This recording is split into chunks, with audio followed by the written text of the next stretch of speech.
এরা রাজাকার, এরাই আলবদর। ৭১ যেমন তাদের খুঁজে খুঁজে বের করা হয়েছে, আমরা তাদের খুঁজে খুঁজে বের করব, প্রতিরোধ করব না, আমরা প্রতিঘাত করব। দর্শক, গত বৃহস্পতিবার থেকে টানা ৩ দিন কোটা বিরোধী আন্দোলনের কে পুঁজি করে নারায়ণগঞ্জে জামাত, শিবির এবং বিএনপির নেতাকর্মীরা যে ধ্বংসলীলা বা তাণ্ডব চালিয়েছেন সেই ক্ষতচিহ্ন কিন্তু নারায়ণগঞ্জে রয়ে গেছে। এবং আজকে নারায়ণগঞ্জের স্থানীয় এমপি শামীম ওসমান সেই ধ্বংসস্তূপই বলবো আমি, সেই ধ্বংসস্তূপ তারা পরিদর্শন করেছেন, বিভিন্ন সরকারি এবং বেসরকারি যে স্থাপনাগুলোতে আগুন দিয়েছেন। আমরা এখন কথা বলতে চাচ্ছি স্থানীয় এমপি শামীম ওসমানের সাথে।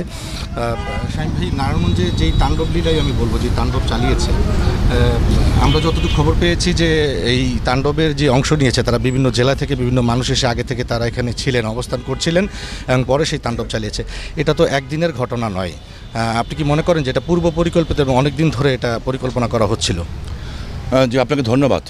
অ্যাকচুয়ালি ঢাকা চিটাগং এই হাই রোডের ব্যাপারে আমি আমাদের বিভিন্ন সংস্থাকে এবং দলকে আমি জানাতে জানাতে ক্লান্ত হয়ে গেছিলাম।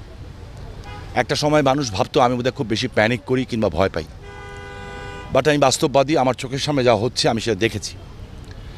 এই জায়গাটাতে ওদের যে প্রোগ্রাম, সেই প্রোগ্রামটার নাম হচ্ছে হিট অ্যান্ড রান। অর্থাৎ ওরা এই টোটাল চিটাগং হাইওয়েটাকে বেছে নিয়েছে। এখানে 450-এর উপরে মাদ্রাসা আছে, মাদ্রাসাটাকে আমি বেশ করছি না। প্রচুর বাড়িঘর উঠেছে, রাতারাতি এত বড় বড় বাড়িঘর কোত্থেকে উঠলো, কারা এত টাকা পয়সার মালিক আমি বুঝলাম না। এগুলি ম্যাক্সিমাম পড়েছে ড্যামরার মধ্যে, আর একটা অংশ পড়েছে 10% আমার নির্বাচনী এলাকার মধ্যে। হিট অ্যান্ড রান বলতে আমি বুঝাচ্ছি ওরা এখানে এসে বিভিন্ন জায়গা থেকে আশ্রয় নেয়। আমরা এই যে মুভমেন্ট হয়েছে, এই যে ওরা জ্বালাও পোড়াও যে জঘন্য কাজটা করেছে, আমরা দেখেছি এর মধ্যে 10% ম্যাক্সিমাম নারায়ণগঞ্জের লোক ছিল, আর 90% ছিল বিএনপি জামাতের সারা বাংলাদেশের থেকে আসা। আমি কর্মী বলবো না, এরা সব জঙ্গি।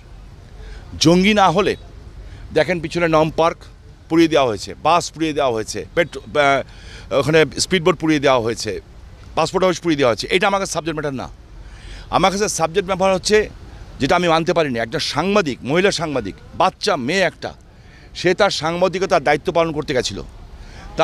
প্রথমে তার কামিজ ছিঁড়ে দেওয়া হয়েছে। সে আপনাদের ঝুলানো যে ব্যাগটা আছে ওরকম ব্যাগটা দিয়ে তার বুকটা চেপে ধরেছে। এরপরে তার পায়জামা খুলে দেওয়া হয়েছে। সে তার পায়জামা এক হাতে ধরেছে, এক হাতে বুক ধরেছে। কোন জগতে আছি আমরা? এরপরে কেন ছাড়স না, ওই মেয়ের স্টেটমেন্টটি দেখলাম আমরা, আপনাদের টেলিভিশন চ্যানেলও দেখেছি। তার মুখের মধ্যে আগুন দেওয়া হয়েছে, তারপরে মেয়ে ছাড়ে নেই, তার ইজ্জত বাঁচিয়েছে। তার বিভিন্ন অঙ্গে এমনভাবে নেকড়ের মতো, হায়নার মতো হাত দেওয়া হয়েছে, সে ক্ষতবিক্ষত হয়ে গেছে। আমি হাসপাতালে ছিলাম, খুবই গুরুতর অসুস্থ। একজন হিন্দু মহিলা আমাকে ফোন করলেন, আমি তার পরিচয় দিব না কোনোদিনও। সে সম্ভ্রান্ত পরিবারের মহিলা, উনি ওনার মেয়েকে নিয়ে যাচ্ছিলেন। তার সমস্ত চুড়ি উনি খুলে দিয়েছেন হাত থেকে। চুড়ি খুলে দেওয়ার পরে তার মঙ্গলসূত্র নেওয়ার চেষ্টা করেছে। উনি বলছে বাবা এটা নিও না, বাবা বলেছেন। এমন জোরে টান দিয়েছে তার ব্লাউজ সুদ্ধ খুলে ফেলেছে, এবং ওই মেয়েটার গায়ে কিছু ছিল না দেখে তার ওড়না নিয়েছে এবং তার বুকে হাত দিয়েছে। সো এরা রাজাকার, এরাই আলবদর। ৭১ যেমন তাদের খুঁজে খুঁজে বের করা হয়েছে, আমরা তাদের খুঁজে খুঁজে বের করব, প্রতিরোধ করব না, আমরা প্রতিঘাত করব ইনশাআল্লাহ। আরেকটি প্রশ্ন, যেটি দলের একেবারে সাধারণ তৃণমূলের যারা কর্মী বা সমর্থক রয়েছেন তাদের মধ্যে একটি ক্ষোভ রয়েছে যে এই যে তাণ্ডব চলছিল, যে বিভিন্ন ব্যবসায়ী সংগঠনের নেতৃবৃন্দ আপনাকে ইতিমধ্যে ধন্যবাদ জ্ঞাপন করেছেন যে আপনি শহরে যদি সেদিন না নামতেন তাহলে শহর জ্বালিয়ে দেওয়া হতো। তাদের মধ্যে যে ক্ষোভটা সাধারণ তৃণমূল নেতাকর্মী, যে আপনি নামলে অনেকে নামেন কিংবা আপনি ছাড়া কেউ নামেননি, এটি কি কেন্দ্রীয় নির্দেশনা না থাকায় তারা নামেননি, নাকি কেন নামেননি তারা? এই ক্ষোভের ব্যাপারে আসলে তৃণমূল সমর্থকরা আপনার কাছে কিছু জানতে চায়। না দেখেন, বিষয়টা হচ্ছে যে এটা সত্য, আওয়ামী লীগ অফিস পুড়িয়ে দেওয়ার পরেও, নারায়ণগঞ্জ ক্লাব পুড়িয়ে দেওয়ার পরেও কেউ নামেন নাই, আওয়ামী লীগ অফিস দেখতেও জান না। এটা সত্য, আমি শুনেছি, আমি কষ্ট পেয়েছি। বাট আমি কে নেমেছে কে নামে নাই সেটা আমি দেখতে চাই না। আমি এখানে আওয়ামী লীগের কর্মী হিসাবে নামি নেই।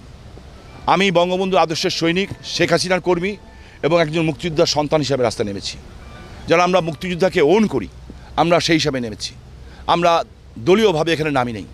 আর যারা নামেন নাই, তারা কেন নামেন নাই সেটার ব্যাখ্যা তারা দিতে পারবেন।